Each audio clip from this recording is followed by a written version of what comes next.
Hey guys, so today I'm going to be giving you guys an update on the Regal stripping, I guess. I'm stripping out the Regal to go to scrap. I literally pretty much just posted the aftermath on this car, so hopefully I don't have too many people say, oh, fix it and run it again, because it's a little late now, but I'm going to be showing you guys a few more things I found that really did this car in, because believe it or not, for a couple of days I was really actually considering running this car again,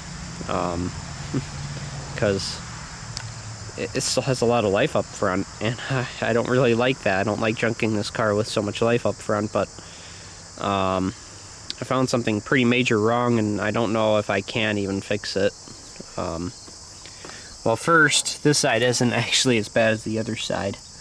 But if you guys can see in there, I'm going to have to get you a better view, but the subframe is actually pretty much completely pulled out of the mount on this side. And on the other side, it's even worse, except it's actually bent.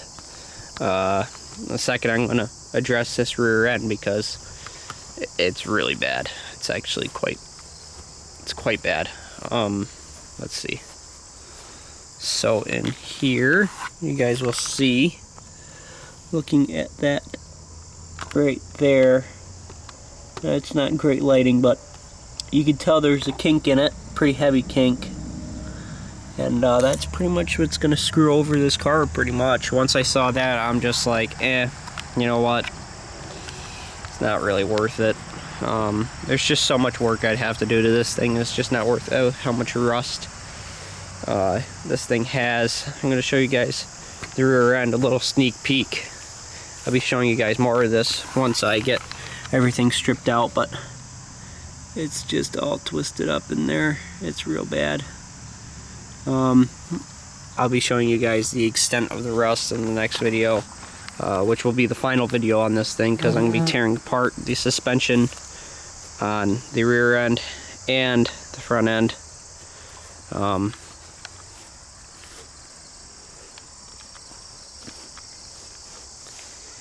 And let's go ahead and see what the engine compartment now looks like. This hood is really stuck, of course.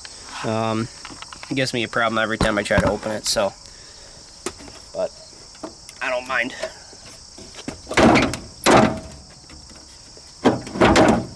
She's a little stubborn, I'll get rid of that. There we go. I'll just leave that open because I'm going to be working on this thing pretty soon anyway. This is actually a morning before I start working on it, but I figured I'd give you guys an update. So you guys can see I took quite a bit out here. I kept the computer, I kept most of the wiring harness, or a decent amount of it. I just cut the wires, I didn't give a shit. Honestly, just got rid of all that.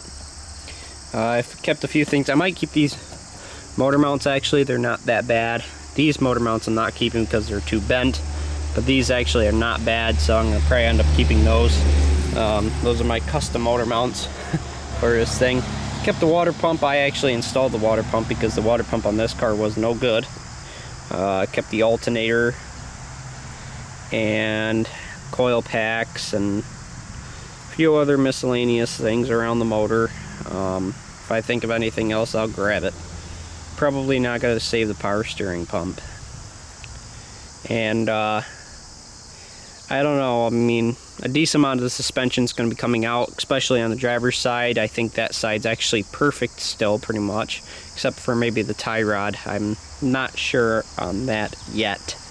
The passenger side, I'm almost tempted to take the strut because, yes, even though it's a little bent, it's not awful, and plus, you know, how much longer are these Lumina struts gonna really be in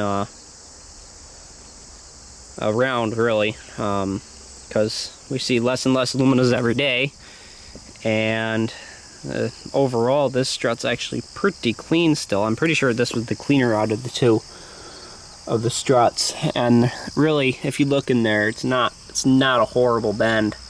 I might be able to straighten it back out, and I might keep the control arm too. I'll have to see, depending on how rusted it is and how hard it's going to be to take out, because the other side was a real pain. I had to actually take the plasma cutter out and use that on the bolts on that side, but luckily I'd already replaced that side, so that one should be very easy to take off. I'm going to be saving this tire, even though the rims beat the crap. I don't care. I'll probably just keep it as a spare for a car. The other side's that side's flat, so I'm gonna have to figure out why that side's going flat. Hopefully it's just the stem, but you never know. Back tires are still good, so that's good. They're a little beat up, but still usable. Who cares? They're just tow nuts. So let's see the inside of the car. I got the gas tank and all the gas stuff out, and lit mode, and my switches. I mean, I got a lot done the first day. This cage is actually not really sitting in here. Well, I should say it's sitting in here. It's not even attached, really. You guys can see I can just move this cage around. It's just a little stuck in here, so I'll probably have to take the plasma cutter out or whatever, or a large sledgehammer, and just start going ham on this thing, because it's giving me a real pain in the butt of a time. So this car is just done, guys. I can't really say it enough.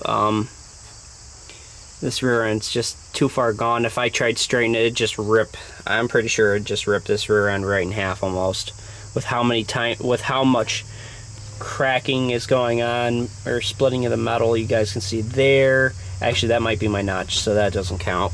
But you know, here, right there, that's a pretty good size split right there. There's just small splits all over. I mean, this is one of the worst of it. It's just this whole entire seam here is just ripped right in half. So, and that's ripping right there. So this whole entire thing's probably done for. So yeah, this rear end's just done. It was in my cage pretty much already, in my gas tank holder there. So I'm just gonna say screw it, and you know, there's not much I can do now to save it. I mean, if I all of a sudden wanted to save it, there's not much I can do now, because I already cut up the wiring harness way too far. Sucks, because this motor still has a lot of life in it. Really does suck that I couldn't use this motor more, but hey, you never know. Maybe we'll take it to the junkyard, somebody will pull it. I don't know. Probably not, because somebody will see this is a derby car, so it thinks it got abused, which in all honesty, it probably is for the best, because it probably did get quite a bit of usage, or a little bit of wear, from me revving it and shoving in reverse and drive so much. Although it's still very strong, I'll tell you that. Very strong motor still. Sucks, but what are you gonna do? I'm not gonna take the time to pull it. Just around here, it's not really worth it. And honestly, at this point, the way this motor ran versus the other 3100, even though I like the sound of these better, I love the sound of these motors. Overall, I think the other 3100 is probably the way to go. The newer style, even though they blow head gaskets and all that more, and these motors tend to run longer without water, in my opinion. I just think those are probably the way to go if you're going to save a motor, because they do run quite a bit better, just in my opinion. Sometimes these can run great, but you know, I just see a lot more often that the other 3100s run better, as long as you bypass limp mode. Anyway, I'm on a ramble. This thing's getting stripped, and I'm probably gonna, I hope, to finish it up today, pretty much. I'm gonna be working on the Impala as well over there, because I gotta get rid of that thing too. So, and stay tuned. Hopefully pretty soon after we get rid of this thing, and maybe even get rid of that thing. Well, I am getting rid of that thing, but maybe even before I get rid of that car. I do have a derby car in mind that I've been passing by even on the way to this derby that I was going to, Morris. I passed by a car that I've been seeing looming around. If you guys got the hint, looming around. Around there for quite some time. Looks abandoned, and she looks pretty clean. It's only about 10 minutes away from my house, so who knows, we might be getting a car sooner than we could ever really thought. So alright guys, well, see you guys in the next video. Like, comment, subscribe, and I'll catch you guys in the next video. Bye bye everybody.